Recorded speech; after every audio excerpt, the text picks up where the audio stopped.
I mean, how, so... Well, it's not much different. Here's a way of thinking about it. Okay. So, I have a friend who's a comic book writer, and I've talked to him a fair bit about archetypes in comics, for example. He was a student of mine at Harvard a long time ago. And the comic book universe is a very interesting one because obviously these fictional characters were thought up by single people, and then the fictional characters were transformed into stories, and then the stories were sent out into a broader community. But then what started to happen was the broader community started to stay in contact with the people who are writing the stories. And so if you do something like write Batman now, there's a bunch of things you can't do with Batman because there's been a collective decision made in the entire community of multiple writers and the entire community of multiple readers that have decided that there's a core story that has a certain structure and certain elements. And so there's this collective process of imagination that's gone into constructing what you might describe as a heroic meta-narrative. And the reason I'm using that as an example is because there isn't a lot of difference, perversely enough, in the construction, say, of comic book heroes and the construction of religious deities. And I'm not saying that religious deities are nothing but comic book characters, or maybe I'm elevating comic book characters beyond the status that they normally attain. But if you think about this, for example, with regards to something like the construction of the recent Marvel universe, I mean, those Avenger movies are among the most expensive technological artifacts that human beings have ever made, and they drive our computational capacity to its absolute limit. And the reason for that is because we're using that fictional space to lay out an archetypal and mythological view of the universe. It's a practice domain for modes of being. And I mean, in the Marvel universe, obviously Tony Stark, Iron Man, is technological man, right? He's trying to develop a real relationship with his partner, Pepper Potts, who's, you know, her own sort of independent woman, and he's attempting to use technology to build himself up into something that has the status of approximately a god, to transcend mortal limitation and all of that. So there's a deity-like aspect, the growth of a deity emerging there. And then of course Thor and Loki they're not comic book deities at all. They're actual deities. They're the hostile brothers. It's an archetypal pair, like Christ and Satan, or Batman and the Joker, or Superman and Lex Luthor. And that's the good part of the individual against the evil part of the individual, roughly speaking. That's played out in these myths. And so that collective process that you described, whereby an entire group of people comes together to decide what the central religious text is. I mean, on the one hand, you can think of that as the gerrymandering of a religious process. Maybe that's something that's only devoted towards the acquisition of power, like that would be a Marxist analysis.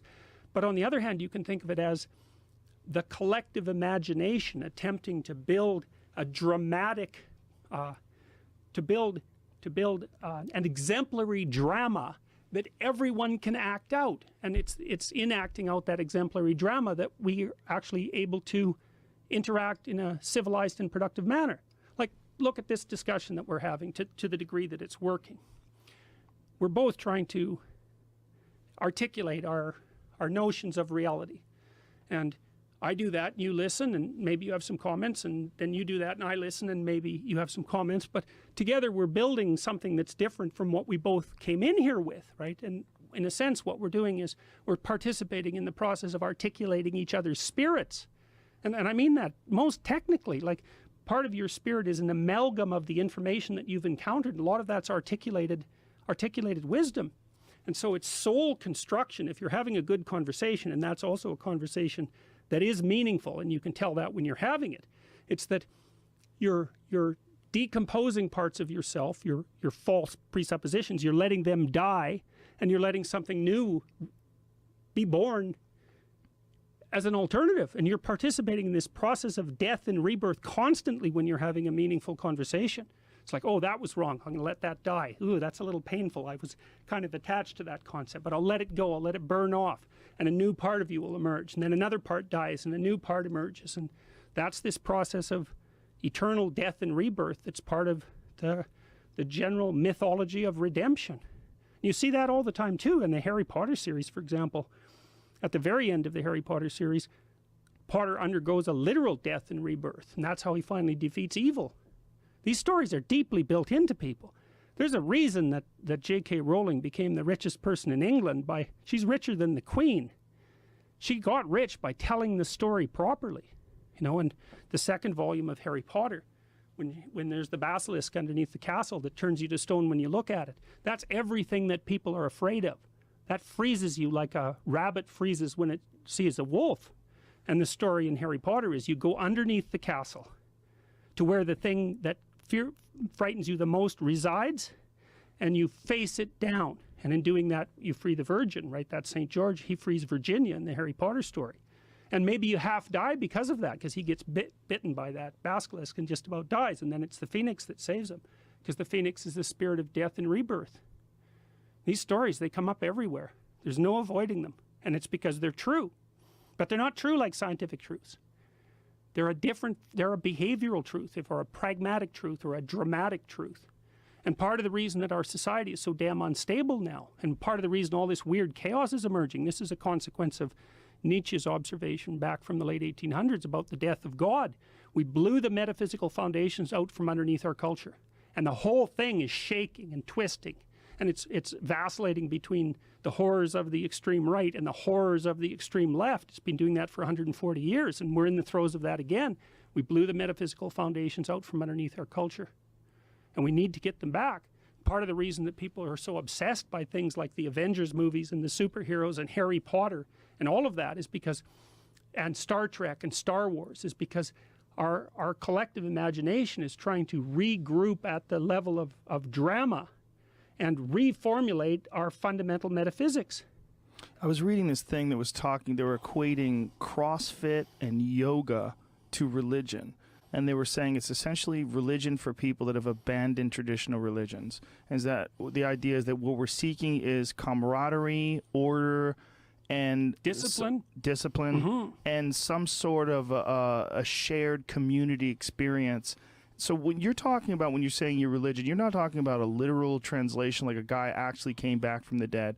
What you're talking about is the concepts and the thoughts and the harmonious frequency that is achieved when people follow the tenets of that religion and live by these laws, as you were saying, of stacking on these ideas. Is this good for you? Is it good for the community? Is it good for the community in 5 years, in 10 years? And that's what you're saying when you're talking about your belief and love of religion. But the other thing about that is that, like, imagine that there's a pathological mode of being that's so terrible that when you enact it, you just die. A good drug addiction will do that for you if you pursue that. Meth addiction, pursue that for about 10 years, you know, and you'll descend to the lower levels of hell, and then you'll die. Right. Well, so then you might say, well, what's at the opposite end of that? What would be the final manifestation of a mode of life that was revivifying and healthy? How redemptive and rejuvenating would that be? And I would say the answer to that is that we don't know. We have no idea. And these ideas of death and rebirth are definitely true on the micro level. Like, so the developmental psychologist Piaget said, for example, that when you incorporated new information, however you did that, learning or conversation, that new information would exist in contradiction to something that you already presumed. And so that thing you presumed would have to disintegrate and die. And then something new would be born. That can happen at different levels of analysis. So sometimes you learn something minor, and sometimes you're shook to your bloody core, you know, and you undergo a descent into the underworld fundamentally, sometimes even a descent into hell. That's where you get genocidal and resentful. And then maybe you're lucky and you pop up reborn. Well, those exist as constant metaphysical truths. That's how human beings transform. And we don't know the upper limits of that transformation. We have no idea what that might be. Because I don't know, for example, how healthy you could be if you were as healthy as you could be, if you straightened yourself out completely. I don't know what limits you could transcend, and neither does anybody else. So we don't know the upper limits of the truth of these religious stories. Now, we do know what happens if you let go of them too badly. You end up with something like the Soviet Union or Mao's China, which were both based on, I mean, they were atheist. Yeah, they were secular. They were they dispensed, you know, for Marx it was religion was the opiate of the masses. It's not like I don't understand that. I understand that. But it's another one of those situations where it's like religion is the opiate of the masses. Yeah, and it's also 50 other things. And you don't want to forget those. Like, really, we know, for example, from anthropological studies, religious belief is a human universal. And the reason for that in part is because there is a distinction between good and evil. And there is a distinction between good and bad. Otherwise, you wouldn't do anything. Like, you're always striving for the good. I mean, unless you've taken a malevolent turn. It's a natural impulse in human beings to make what is better. Well, it means we have a deeply inbuilt sense of what constitutes better. And we're all aware of that harmonious state that's achieved in community. Yeah, and the thing that's interesting about it, like one of the things that Nietzsche thought was, after he announced the death of God, was that people would be able to create new values. And Carl Jung took issue with that. He was a student of Nietzsche's, and he pointed out basically that, well, wait a minute. Who says you can create your own values? You can't even get yourself out of bed to go exercise in the morning. You're not under your own control. Maybe we could rediscover the values that we once held. And that's the descent into the underworld and the resurrection of the father. That's what happens in Pinocchio, for example. You know, when Pinocchio goes down into the depths to face Monstro and revitalize his dead father. There's a reason that movie was made in the 1930s and why it was so popular. It's like, you want to get rid of your damn strings and stop being an erotic jackass. And that's what the story's about, is you go down to the bottom of the ocean, you find the thing you're most afraid of, you face it, you rescue your dead father from the depths, and you rise back to the surface with him. That's what our culture has to do. That's what our culture has to do.